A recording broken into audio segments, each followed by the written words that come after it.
GT Holidays, South India's #1 travel brand. You know you are special when you're with GT Holidays. பழைய நகையை கொடுத்து white 11 மந்த்ஸ்ல அதே எடைக்கு புது நகையை எடுத்துக்கோங்க. எக்ஸ்ட்ராவா ₹1 தர வேண்டாம். Magic old gold exchange. Nakkheeran நேயர்களுக்கு வணக்கம். இன்று நம்முடன் கருத்துக்களை பகிர்ந்து இணைந்திருக்கிறார் தமிழ்நாடு முற்போக்கு எழுத்தாளர்கள் மற்றும் கலைஞர்கள் சங்கத்தின் கடலூர் மாவட்ட பொறுப்பாளர் பால்கி அவர்கள். வணக்கம் சார். வணக்கம். நக்கீரன் ஆசிரியர் குழு மற்றும் வாசகர்களுக்கு பால்கியின் அன்பு வணக்கங்கள். பீகார்ல தேர்தல் முடிஞ்சு நிதிஷ்குமார் முதல்வராக பதவியேற்றுக் கொண்டார். முதல்வராக அவர் பதவி ஏற்பாரா அப்படின்னு ஒரு சந்தேகம் நிலவுது. ஏன்னா அமித்ஷா கொடுத்த பேட்டி எப்படி, அதோடு மட்டும் இல்லை, தேர்தல் முடிவில் 4 தொகுதியில் 5 தொகுதியில் அவங்க அதிகமாக வாங்கியிருக்காங்க பாஜக, இவங்க குறைவாக வாங்கியிருக்கிறாங்க. அவங்க 89, இவங்க 84, இப்படிலாம் ஒரு குழப்பம் நீடிச்சிருது. இப்போ அவர் முதல்வராக தேர்ந்தெடுக்கப்பட்டு முதல்வராக பதவியேற்றுக் கொண்டார். முதல்வராக நீடிப்பாரா பதவி காலம் முழுக்க அப்படிங்கிற ஒரு சந்தேகமும் எழுந்திருக்கு. எப்படி பார்க்குறீங்க? கூட்டணி கட்சிகளுக்கு அமைச்சரவையெல்லாம் பிரித்து கொடுக்கப்பட்டிருக்கு. இவங்களை விட பாரதிய ஜனதாவுக்கு அதிகம், முதலமைச்சராக இருக்கக்கூடிய நிதிஷ்குமாருக்கு கம்மி, ஜேடியுக்கு. இதெல்லாம் எப்படி பார்க்குறீங்க? அதாவது நாடு முழுவதும் பரபரப்பாக 12 மாநிலங்களுடைய சட்டமன்ற தேர்தல்களை முன்னோட்டமாக பார்ப்பதற்கு பீகார் தேர்தல் பயன்படும்னு நம்ம பேட்டியில கிட்டத்தட்ட ஒரு 6-7 பேட்டிக்கு முன்னால் நம்ம சொன்னோம். அதுக்கப்புறம் பாத்தீங்கன்னா இன்னைக்கு நாளிதழ்கள்ல, காட்சி ஊடகங்கள்ல பரபரப்பா பேசப்படுகின்ற விவாதங்கள்ல கிட்டத்தட்ட நம்முடைய நிதிஷ்குமார் அவர்கள் 20ஆம் தேதி பதவியேற்ற பின்பும் கூட, நேற்றைக்கு பதவியேற்பு நிகழ்ச்சி நடக்கும் போது கூட காட்சி ஊடகங்கள்ல சொல்றான், கிட்டத்தட்ட அந்த எதிர்ப்பு உணர்ச்சியை அந்த பதவியேற்பு விழாவுடைய பொதுக்கூட்டத்திலேயே பீகார் மக்கள் எந்த அளவுக்கு அந்த சேரை அடிச்சு உடைச்சிருக்காங்கன்றத வடக்கு பகுதி காட்சி ஊடகங்கள் காட்டினாங்க. நம்முடைய தென்னாட்டு பகுதியில் இருக்கக்கூடிய காட்சி ஊடகங்கள் பிஜேபிக்கு இருக்கக்கூடிய விசுவாசத்தினால அதை காட்டல. பல எதிர்கட்சிகள் வச்சிருக்கக்கூடிய டிவி கூட ஒன்றிய அரசின் மீது இருக்கக்கூடிய அச்சத்தினால அல்லது நமக்கு எதற்கு வம்பு என்ற அணுகுமுறையினால அந்த காட்சிகள் இடம்பெறல.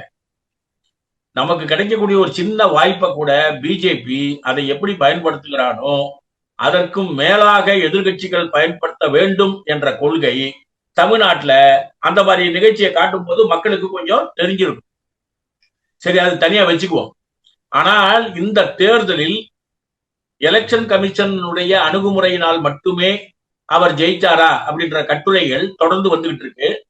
அதோட சேர்த்து உங்களுக்கு அந்த 10,000 ரூபாய் பெனிஃபிட் எந்த அளவுக்கு பயன்பட்டது, மக்களுக்கு பல மாநிலங்கள்ல போய் வேலை செய்யறதுக்கு பதிலா ஏதாவது ஒரு வேலை வாய்ப்பு கிடைக்கும் இந்த தர நிதிஷ்குமார் மேல என்ற நம்பிக்கை இளைஞர்கள் மத்தியில ஏற்கனவே 7% தான் இருந்தது. இந்த தேர்தலில் அது ஒரு 26% மாறி இருக்கிறது. ஆகவே இவையெல்லாம் சேர்ந்து ஒரு வெற்றியை அவருக்கு கொடுத்திருக்கு. ஆனா இன்னமும் மக்களுக்கு தெரியாத ஒரு விஷயம் என்னன்னா, 10வது முறையாக முதலமைச்சராக பொறுப்பேற்கக்கூடிய நிதிஷ்குமார் இந்த தேர்தலிலும் போட்டியிடவில்லை, எந்த தேர்தலிலும் போட்டியிடவில்லை. அது ஒரு பரபரப்பா பேசப்பட வேண்டிய விஷயம், ஆனா பேசப்படல. ராகுல் காந்தி இந்த தேர்தல் வெற்றிக்கு பின்பு இந்த சப்ஜெக்டை சீரியஸா எடுத்துக்கலன்னு கொஞ்சம் பேர் விமர்சனம் பண்ணாங்க. ஆனால் ராகுல் காந்தி அதை சரியா விமர்சனத்தை எப்படி வச்சிருக்காருன்னு சொன்னா, மறுபடியும் அந்த ஓட் சோர், அந்த ஓட்டு திருட்டு என்பது ஒரு சிஸ்டமேட்டிக்கா ஒரு நிறுவனத்தின் மூலம் எந்த அளவுக்கு மாற்றி இருக்கிறாங்கன்ற பர்டிகுலர்ஸ் நேற்று ரிலீஸ் பண்ணிருக்காங்க. எலெக்ஷன் கமிஷன்ல இன்னும் அதை அப்டேட் பண்ணல. நீ ஏன்டா அதை அப்டேட் பண்ணலன்னு சொல்லி அவர் ஒரு கேள்வி கேட்கிறார். பதிவான வாக்குகள் மொத்தமான 243 தொகுதிகளுக்கு 4,98,659, 5,17,00,000 மேல கவுண்டிங் நடந்திருக்கு. அதாவது பதிவான வாக்குகளை விட 18,74,000 வாக்குகள் கூடுதலாக எண்ணப்பட்டிருக்கின்றன. அதாவது நேச்சுரல் வயலேஷன், வயலண்ட் வயலேஷன் அப்படின்னு ஆங்கிலத்துல 2 வார்த்தைகள் இருக்கிறதா ஒரு கட்டுரையில் எழுதியிருக்கிறான். நேச்சுரல் வயலேஷன் என்னன்னா 8-2-16, 8-7-56ன்றத 8-7-16ன்னு அவசரத்துல போட்டுருவோம். ஆனா 8-7-94ன்னு போட மாட்டோம். அதாவது குறைவதற்கான வாய்ப்புகள் இருக்கிறதே ஒழிய கூடுதல் ஆகுவதற்கு வாய்ப்பில்லை அப்படின்னு அந்த எலெக்ஷன் கமிஷன்ல இருந்து ரிட்டையர்ட் ஆன ஒரு பீகாரினுடைய ஒரு எழுத்தாளர் அந்த கட்டுரையை போட்டிருக்காரு. அப்ப நீங்க ஒரு 18 லட்சத்துக்கும் மேலான வாக்குகளை எண்ணுகின்ற ஒரு தேர்தலாக இது அமைஞ்சிருக்கிறது. 4 கோடிக்கு பதிலாக 5 கோடியாக அந்த வாக்குகள் எண்ணப்பட்டிருக்கும் போது இந்த சப்ஜெக்ட மேல பேசுறதுக்கு யாருமே இல்லை, எக்ஸப்ட் இந்தியா கூட்டணி. இந்தியா கூட்டணியில் இருக்கக்கூடிய நாம மட்டும்தான் இந்த ஓட்சோர் சம்பந்தமான பல விஷயங்களை நம்ம சொல்லிட்டு இருக்கோம். இது எங்க இருந்து சொல்லிட்டு இருக்கோம்? மகாராஷ்டிரா தேர்தலில் சொன்னோம், ஹரியானால அந்த கணக்கு வழக்கு சொன்னோம், இப்ப பீகார்ல சொல்லிட்டு இருக்கோம். நாளைக்கு நீங்க தமிழ்நாட்டினுடைய தேர்தல் படிவத்துல 13வது ஒரு காலம் இருக்கு. நான் இப்ப அந்த ஃபார்மை தான் வாங்க போறேன். 13வதுல என்ன சொல்லியிருக்காங்கன்னு சொன்னா, 2025 ஜூலை மாதம் நீங்கள் பீகார்ல வாக்காளரா இருந்தீர்களா என்ற விவரம் தரவும். பீகாருக்கும் தமிழ்நாட்டுக்கும் என்ன அடிப்படையில இது பொருந்தும்? தமிழ்நாடு தேர்தல் கமிஷன் அதிகாரிகள் யார் கட்டுப்பாட்டில் வேலை செய்கிறார்கள்? இதை கேள்வி கேட்பதற்கு தமிழ் மாநிலத்தினுடைய நிர்வாகத்திற்கு உரிமை இருக்கிறதா இல்லையா? இதுதான் இப்ப பரவலா நம்ம கேட்டுக்கிட்டு இருக்கிற கேள்வி.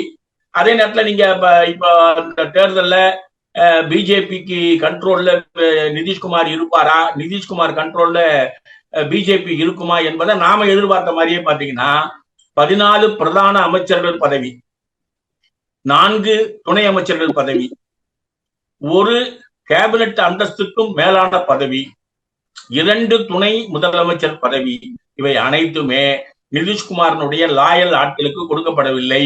அனைத்துமே பிஜேபி வாங்கியிருக்கிறது. முதலமைச்சராக மட்டும் நிதிஷ்குமார உட்கார வச்சிருக்காங்க. அப்படின்னா என்ன அர்த்தம்னா, நீங்க அந்த ரஜினிகாந்த் படத்துக்கே நம்ம போயிட வேண்டியதுதான். பொண்ணு பார்க்க போகும்போது செந்திலுடைய சட்டை சரியில்லாம போய் ரஜினிகாந்த் சட்டையை வாங்கி போட்டுட்டு, நான் கல்யாணத்துக்கு தான் போறேன், மாப்பிள்ளை நான் தான், ஆனா போட்டிருக்கிற சட்டை ரஜினிகாந்த் சொல்ற கதை நகைச்சுவைக்கு பொருந்துதோ இல்லையோ, இங்க பொருந்தது பாருங்க. பீகாரினுடைய ஒட்டுமொத்தமான தேர்தல் வாக்குறுதிகளில் கிட்டத்தட்ட பிரசாந்த் கிஷோர் குற்றம் சாட்டி நேற்றைக்கு காந்தி சிலைக்கு முன்னால அவர் உண்ணாவிரதம் இருக்கும்போது வயலேட் பண்ண அந்த தொகை சம்பந்தமான விவரம் தருகன்னு கேட்கிறாரு. 14,800 கோடி ரூபாய் அந்த பீகார் டெவலப்மெண்ட்டுக்காக ஒதுக்கப்பட்ட வங்கியினுடைய கடன் தொகையை இந்த 10,000 ரூபாய் வீதம் பெண்களுக்கு 1 கோடிக்கு மேல கொடுக்கப்பட்டு அதில் ஏமாற்றி இந்த தேர்தல் நடந்திருப்பது முறைகேடானது. இந்த அராஜகத்துக்கு நான் காந்தியினுடைய வழியில நான் உண்ணாவிரதம் இருக்கிறேன்றதா அவர் உண்ணாவிரதம் இருந்திருக்காரு. அப்ப நீங்க நம்ம கண்ணு முன்னாலேயே தேர்தல் விதி மீறல்கள் என்பது தொடர் கதையாக பீகாரில் இருக்கிறது. பதவியேற்பில் கூட அந்த விஷயங்கள் தெரிகிறது. முதலமைச்சராக இவர் இருந்து கொண்டு துணை முதலமைச்சராகவும் மற்ற பிரதான பதவிகளிலும் பிஜேபி அமர்ந்து கொண்டு இவரை இயக்குகின்ற வேலை. அதாவது நீங்க அதிமுக அதிகபட்சமான வாக்குகளை வைத்து தமிழ்நாட்டில் டிக்டேட் பண்றதுக்கு பதிலா 4 எம்எல்ஏ உள்ள ஒரு வானதி சீனிவாசன் நாங்கள் ஆட்சிக்கு வந்தால்தான் தமிழகத்துக்கு விடிவுன்னு தைரியமா பேசக்கூடிய சூழல் அராஜகமான முறையில கொண்டு வரப்படுகிறது. அதற்குத்தான் இந்த மோடியினுடைய விசிட் என்பது பயன்பட்டு இருக்கிறது. அந்த வகையில பீகாருக்கு அடுத்ததா அவங்க குறி வைத்திருக்கக்கூடிய தமிழ்நாட்டுல இந்த ஆடட் குவாலிட்டி ஓட்டர்ஸ்ன்றது யாருன்னு சொன்னா, ஏற்கனவே தேர்தலில் வாக்களிக்காமல் இருப்பவர்கள் ஒரு இன்ட்ரெஸ்ட் இல்லாம இருக்கிறாங்கன்னு தெரிஞ்சுக்கிட்டு அதை கொண்டு சேர்த்து அதை பிஜேபி ஆக்கிறது. இதுதான் முதல் கட்ட பணியாக தமிழ்நாட்டில் தொடங்கியிருக்காங்க. பல மாவட்டங்களில் அதுக்கு எதிர்ப்பு வந்திருக்கு. திமுக கூட்டணி அதை எதிர்த்த உடனே கொஞ்சம் அங்கும் இங்கும் நின்று போயிருக்கிறது. ஆனால் ஜாக்கிரதையா இல்லைன்னா இங்க இருக்கக்கூடிய தமிழ்நாட்டு மக்கள் தொகையை விட அதிகமான வாக்குகளை அவர்கள் உருவாக்குவார்கள். அதனால பீகார் வெற்றியும் பீகார் பதவியேற்பும் ஜனநாயகத்துக்கு எதிரான ஒரு அணுகுமுறை. மோடியினுடைய அந்த பயணத்தில் இது கடைசி பயணமாக இருக்க வேண்டுமே ஒழிய இதை ஏற்றுக்கொள்ளுகின்ற வகையில் பிற மாநிலங்கள் செயல்படக்கூடாது என்பதுதான் நம்முடைய விருப்பம். நீங்க பேசும்பொழுது தேர்தல் ஆணையம் மீது சந்தேகம் இருக்கு. இந்த தேர்தல் பீகார் தேர்தலில் அவங்க நடவடிக்கைகள் மீது சந்தேகம் மட்டும் இல்ல, தேர்தல் ஆணையத்துடைய உறுதுணையோட தான் வெற்றி பெற்றாங்க அப்படின்லாம் சொல்றீங்க. ஆனா தேர்தல் ஆணையம் மீதான நம்பிக்கையை உடைக்க காங்கிரஸ் கட்சி முயற்சிக்கிறது அப்படின்னு சொல்லிட்டு ஓய்வு பெற்ற நீதிபதிகள், உயர் அதிகாரிகள், இராணுவ அதிகாரிகள் உள்ளிட்ட 272 பேர் ஒரு கடிதம் எழுதியிருக்கிறாங்க. அதில் சில அரசியல் தலைவர்கள் நேர்மையான மாற்றுக் கொள்கைகளை முன்வைப்பதற்கு பதிலாக ஆதாரமற்ற குற்றச்சாட்டுகளை முன்வைத்து அரசியல் நாடகம் நடத்துகிறார்கள். அவர்கள் இந்திய பாதுகாப்பு படையினரின் வீரத்தையும் சாதனைகளையும் சந்தேகிக்கின்றனர். நீதித்துறை செயல்பாட்டையும் சந்தேகிக்கிறாங்க. நாடாளுமன்றத்தையும் அதன் அதிகாரிகளையும் குறை சொல்றாங்க. இப்போது அதே முறையில் இந்திய தேர்தல் ஆணையத்தின் மீதும் நேர்மை கண்ணியத்தின் மீது குறை கூறுகிறார்கள் அப்படின்னு அந்த கடிதத்தில் குறிப்பிடுறாங்க. காங்கிரஸ் கட்சியை தான் குறிப்பிடுறாங்க, ராகுல் காந்தியை தான் குறிப்பிடுறாங்க. அந்த கடிதத்தை நான் பார்த்தேன். அந்த கடிதத்துல எழுதியிருக்கக்கூடிய அந்த கண்டென்ட் நீங்க சொன்னது போல சிஸ்டத்துல இருக்கக்கூடிய நல்லதாக நடக்கக்கூடிய ஆட்களின் நடவடிக்கைக்கு எதிராக தோற்றவர்கள் செய்யக்கூடிய செயல் அப்படின்றதுதான் நீங்க சொன்ன அந்த கடிதத்தினுடைய கண்டென்ட். அந்த ஓய்வு பெற்ற ராணுவ அதிகாரிகள் கடிதம் போட்டிருக்காங்களே, இதுல இஸ்லாமியர்கள் யார் என்ற கேள்வியை கடந்த 7 வருடங்களாக ராணுவ அதிகாரிகள் கேட்டதுனால 18,765 இஸ்லாமியர்கள் ராணுவத்தை விட்டு வெளியேறி இருக்கிறார்கள். 2,365 பேர் ராணுவத்திலேயே மடிந்து போயிருக்கிறார்கள் என்ற விவரத்தை அந்த ராணுவ அதிகாரிகள் ஏன் மறைச்சிருக்காங்க? இந்த வாங்கும் சக்திக்கோ மக்களினுடைய ஜனநாயக நம்பிக்கைக்கோ எதிராக இருந்தால் நம்ம சிஸ்டம் சரியில்லைன்னு சொல்லுவோம். பீகார்ல நம்ம சொன்னோம், மகாராஷ்டிரால நம்ம சொன்னோம். நாம பீகார்லயும் மகாராஷ்டிராவிலையும் சொன்ன சப்ஜெக்ட கிளியர் பண்ணி கொடுக்க வேண்டிய சிவில் ரைட்ஸினுடைய ஓனர்கள் தான் இவங்க எல்லாம். இந்த ராகுல் காந்தியினுடைய விமர்சனத்தை, குற்றச்சாட்டை தோற்றதனால் அவர்கள் எழுதுகின்ற கடிதம் என்று குற்றம் சாட்டியவர்களுக்கு அவங்க பகுதியிலே நடந்த அத்துமீறலை தான் நம்ம சொல்லியிருக்கோம். நான் ஏற்கனவே போன பேட்டியில சொன்னதனுடைய கூடுதல் தகவல் சொல்றேன் பாருங்க. பெனிஃபிஷரிஸ் 10,000 ரூபாய் பெண்களுக்கு. நீங்க ஆட் பண்ண போலி வாக்காளர்கள், அதாவது தள்ளுபடி செய்யப்பட்ட 65 லட்சத்துல ஒரு 3.5 லட்சம் ஆட்களை நீங்க மறுபடியும் கொண்டு வந்திருக்கிறீங்க. இந்த 3.5 லட்சம் பெண்கள். அந்த 3.5 லட்சத்துல மைனாரிட்டி இல்ல. இப்போ சிஸ்டம் சரியாதான் நடந்திருக்குன்னு கையெழுத்து போட்டிருக்காங்கல்ல இந்த அகாடமிஷியன்ஸ் அல்லது அறிவாளிகள், இவங்க இந்த கேள்விக்கான பதில சொல்லவே இல்லையே. நீங்க நீக்கப்பட்டதுல கிட்டத்தட்ட 37% இஸ்லாமியர்கள், ஆட் பண்ணதுல 1% இஸ்லாமிய பெண்கள் வந்திருக்கணுமா இல்லையா? வரலையே, ஏன் அப்படின்றது கேள்வி கேட்கிறாரு ராகுல் காந்தி. அவர் தோற்றதுனால இப்படி எழுதி கேட்கிறாரு. சிஸ்டம் சரியாதான் இருக்கு அப்படின்னு சொன்னா அது எப்படி ஏற்றுக்கொள்ள முடியும்? நான் ஏற்கனவே இன்னொரு கூடுதல் புள்ளி விவரம் கொடுத்தேன். ஆர்மியில இருக்கக்கூடிய ஆட்கள் அந்த வெறுப்பு உணர்வு என்பது கிட்டத்தட்ட மன்மோகன் சிங் பீரியடுக்கு பின்னால சுத்தமாவே அதிகமாயி போச்சு. எப்படி அதிகமாயி போச்சுன்னு சொன்னா, ஒரு அணிவகுப்புல கூட இஸ்லாமியர்கள் 3 பேரோ 4 பேரோ இருக்கிறாங்கன்னா அந்த 4 பேருக்கு எடுத்துட்டுதான் அந்த இஸ்லாமியர்கள் இல்லாத ஒரு பேரணி நடக்குது. இது ஹேட் கிரைம்ஸ்ல முதல் ரகமான குற்றச்சாட்டு. இந்த குற்றச்சாட்டை ராகுல் காந்தி சொல்றாருன்னு சொன்னா பதில் சொல்ல வேண்டியது டிஃபென்ஸ் மினிஸ்டர் ராஜ்நாத் சிங், அவருடைய கூட இருக்கக்கூடிய ஆட்கள் சொல்லல. இன்னொரு கூடுதல் சப்ஜெக்ட், IAS அதிகாரியா இருந்து பிஜேபியில RK சிங் என்றவரு அம்பானியினுடைய சப்ஜெக்ட்ல நீங்க சலுகை காட்டுவது பீகார்ல மிகப்பெரிய அளவுக்கு வாங்கும் சக்தியை இழக்க செய்யும் சொல்லியிருக்காரு. கிட்டத்தட்ட 25 வருஷம் பிஜேபியில பயணம் பட்ட ஒரு IAS அதிகாரி குற்றச்சாட்டை சொல்லும் போது அவருடைய குற்றச்சாட்டை நாம கணக்கில் எடுத்துக்கணுமா? அல்லது மோடி நல்லவர்னு இந்த 612 பேர் எதையோ எதிர்பார்த்து கடிதம் போட்டிருக்கிறார்களே, இதை சரின்னு எடுத்துக்க முடியுமா? பீகாரை பொறுத்த வரைக்கும் தேர்தல்ல சண்டிகார் மேயர் தேர்தலை விட மோசமான தேர்தல். 2 அம்சங்களில் அது மோசமான தேர்தல். எப்படின்னு சொன்னா, வித்தவுட் வெரிபிகேஷன் ஆடட், டெலிஷன்ல கம்ப்ளீட்டா பாரபட்சம், ஆடிங்ல மைனாரிட்டியே கிடையாது. அப்போ ஒரு சாராருக்கு எதிராக ஒரு சாராருக்கு விசுவாசமாக தேர்தல் கமிஷன் செயல்படுகிறது, தேர்தல் அதிகாரிகள் செயல்படுகிறார்கள் என்பதுதான் குற்றச்சாட்டு.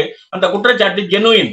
நீங்க குற்றச்சாட்டுக்கு பதில் சொல்லுவதற்கு பதிலா அவர் நீதிமன்றத்தை நாடும் போது அதுக்கான டாக்குமெண்ட்ஸை கொடுக்கும் போது மேல சொல்லிட்டு வந்த எலெக்ஷன் கமிஷன் என்ன சொல்லிட்டு வந்தாங்கன்னு சொன்னா, இவையற்றையெல்லாம் நான் சரி செய்கிறேன் என்று ஏற்றுக்கொண்டு வந்த ஞானேஸ்வர் இப்ப அதை ஏற்றுக்கொள்ளாம அதற்கு நேர் விரோதமாக செய்யறாருன்னு சொன்னா ஒண்ணு சட்டத்துல உள்ள லூப் ஹோல் தான்.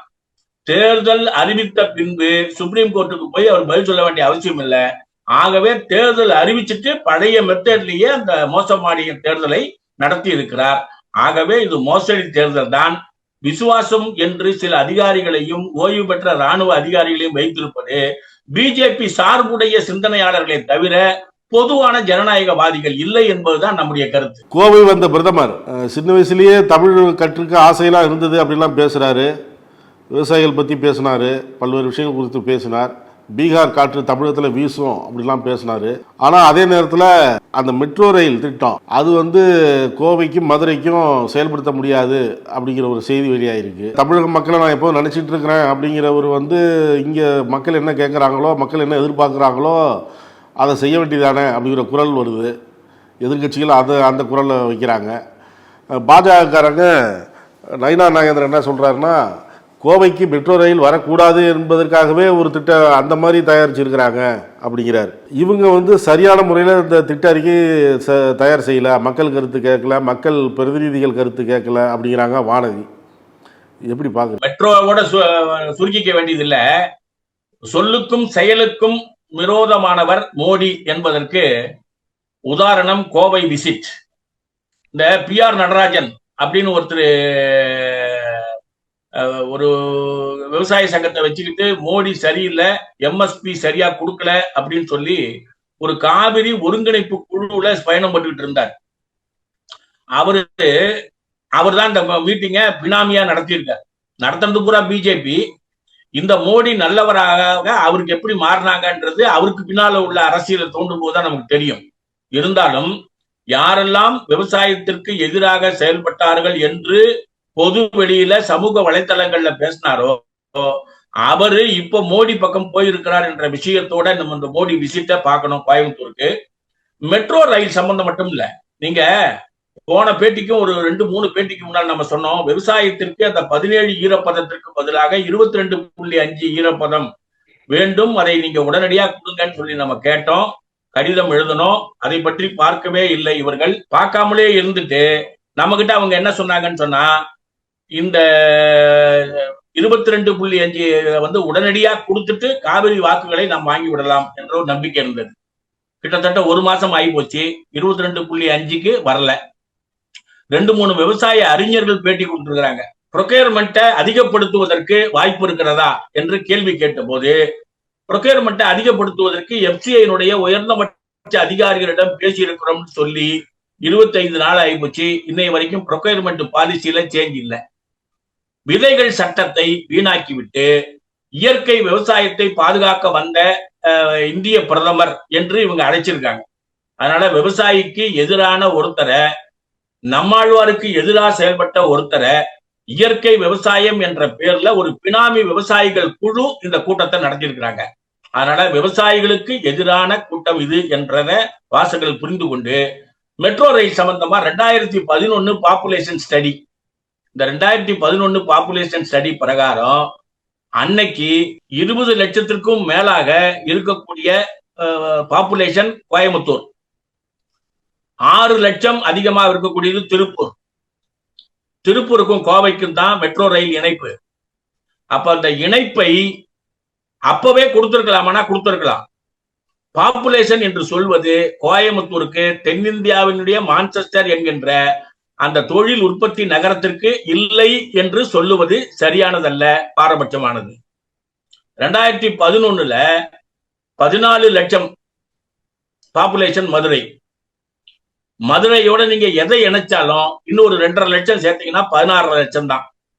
இன்றைய கணக்குல பாத்தீங்கன்னா 20 லட்சத்திற்கும் மேலாக இருக்கக்கூடிய நகரம் மதுரை. ஆக்ரா என்பது சுற்றுலா நகரம். பூரி ஜெகநாதர் ஆலயம் என்பது ஆலயத்தை கணக்கில் கொண்டு கொடுக்கப்படுகின்ற சலுகை. அப்ப மதுரை உலக அளவுல பேமஸ் பெற்ற மதுரைக்கு அது இல்லாமல் போனது ஏன் என்பதுதான் கேள்வியே. ஆனா பேட்டி கொடுக்கும் போது பிஜேபி எம்எல்ஏக்கள் என்ன சொல்றாங்கன்னு சொன்னா, அது ரிட்டன்டு, நாட் ரிஜெக்டட். எப்போ அந்த துறை அமைச்சரே இப்ப பேட்டி கொடுக்கிறாரு. நான் கிளாரிபிகேஷன் கேட்டிருக்கேன்னு சொன்னா, ஒரு முதலமைச்சர் எனக்கு எப்படி கிளாரிபிகேஷன் இல்லாம நீங்க ரிட்டர்ன் பண்ணிட்டீங்கன்னு கேட்காம ரிஜெக்ட் பண்ணாங்க எப்படி கேட்பாரு? எதிர்ப்பு வந்தவுடன் இதை அரசியலாக்க முடிந்த பிஜேபியால எதிர்ப்பு வந்தவுடன் வேற வழி இல்லை என்று இந்த ரிட்டன்ட் அண்ட் ரிஜெக்டடுக்குள்ள மாட்டிருக்காங்க. மதுரைக்கு கொண்டு வருகிறேன் என்று சொல்லி வாக்கு கேட்டவர்கள் தான் பிஜேபி நயினார் நாகேந்திரன். கோயம்புத்தூர்ல வானதி சீனிவாசன் அண்ணாமலையை வைத்துக் கொண்டு பல இடங்களில் பேசி ஏற்பாடு பண்ணதுதான் கோவை மெட்ரோ. ஆனா இவை இரண்டையும் சட்டமன்ற தேர்தலுக்கு பின்பு பயன்படுத்திக் கொள்வதற்காக அல்லது தென்பகுதி மக்களுக்கு தொடர்ந்து இழைத்து வரக்கூடிய அந்த கொடுமையே இல்லைன்னு பேசுறதுக்கு நம்ம 4 பேரை உருவாக்கிட்டோம். அதாவது நம்ம ஒரு ஹோட்டலுக்கு போனீங்கன்னு சொன்னா, இல்லாட்டி ஒரு ரியல் எஸ்டேட்டுக்கு போனீங்கன்னு சொன்னா நிலமே இல்லாம ரேட்டு பேசுறான் பாருங்க. அது மாதிரி ஜி.கே. வாசன் போறாரு. ஜி.கே. வாசனுக்கும் தமிழ்நாட்டினுடைய மெட்ரோ ரயில் திட்டத்திற்கும் என்ன பெரிய அறிவிஞானி அவரு. கப்பல் துறைமுகத்துல அமைச்சராக இருந்த போது அவர் மீது நடவடிக்கை எடுக்க வேண்டும் என்று தொழிற்சங்கங்கள் கொடுத்த நடவடிக்கைக்கு பிஜேபி நடவடிக்கை எடுத்தா காணாம போயிடுவாரு. நம்ம உடனே என்ன சொல்லிடணும், அவரு பெரிய மிராசுதாரு, 1000 ஏக்கருக்கு சொந்தக்காரு, அவரா இப்படி செய்வாருன்னு நம்ம கேள்வி கேட்கக்கூடாது. சுரண்டல் என்பது யாருமே செய்யக்கூடிய வகை. அதனால பினாமிகளாக தமிழ்நாட்டுல வலம் வரக்கூடிய ஜி.கே. வாசன் போன்றவர்கள், பிஜேபியினுடைய ஆதரவு சக்திகள், அதிமுகவில் இருக்கக்கூடிய எடப்பாடியார் போய் இந்த திட்டத்தை மீண்டும் கொடுங்கன்னு கேட்கிறாரு. இல்ல கொடுக்க மாட்டேன்னு சொன்னவங்க கிட்ட மீண்டும் கொடுங்கன்னு கேட்கறதுக்கு அவருக்கு ரிட்டனுக்கும் ரிஜெக்டுக்கும் வித்தியாசம் தெரியாதா? அதனால அதிமுகவை அங்கு ஒரு மனு கொடுக்க செய்வது அரசியல், இந்த ரிட்டர்ன் பண்ணது ஒரு அரசியல். 9 இடங்களுக்கு இவர்கள் அனுமதி கொடுத்திருக்கிறார்கள். 8 லட்சத்துக்கும் கீழே இருக்கக்கூடிய பாப்புலேஷன். புவனேஸ்வர் உட்பட மதுரையை விட பாப்புலேஷன் கம்மியான இடம். அப்படிப்பட்ட இடங்களுக்கு இவங்க கொடுத்திருக்கக்கூடிய அந்த அனுமதி என்பது மதுரைக்கு இல்லைன்னு சொன்னா அது எப்படி தமிழகத்துக்கு கொடுக்கக்கூடிய கொடுமைன்னு தான் நம்ம பார்த்தாகணும். இல்ல, வானதி சீனிவாசன் அதை பத்தி சொல்லும் போது ஆக்ராவில் இருக்கிறதா சொல்றாங்க. ஆக்ரா முக்கியமான சுற்றுலா தலம், மக்கள் தொகை குறைவாக இருந்தாலும் அதிக சுற்றுலா பயணிகள் வந்து செல்வதால் அங்கே மெட்ரோ திட்டம் செயல்படுத்தப்பட்டிருக்கு. அதே போல பாட்னாவில் மெட்ரோ ரயில் திட்டம் முனிசிபாலிட்டி பகுதியுடன் இணைக்கப்பட்டுள்ளதால் வழங்கப்பட்டிருக்கு. கோவைக்கு மெட்ரோ திட்டத்தை உறுதியாக நாங்கள் கண்டிப்பாக கொண்டு வருவோம் அப்படிங்கிறாங்க. அதாவது புவனேஸ்வர் ஒரு ஊருக்கு இவங்க கொடுத்திருக்கிறாங்க. அந்த நீங்க கேள்வியில கேட்ட மாதிரி பீகார் காற்று தமிழ்நாட்டில் அடிக்கட்டும் என்று இவங்க சொல்றாங்க. அது பீகார் காற்றா இருந்தா பரவாயில்ல, பீகார்ல இருந்து அடிச்சிருக்கிறது போபால் விஷவாயு, அது காற்று அல்ல, நாற்றம், விஷக்காற்று. அதனால தமிழ்நாட்டுக்கு அந்த காற்று பொருந்தாது.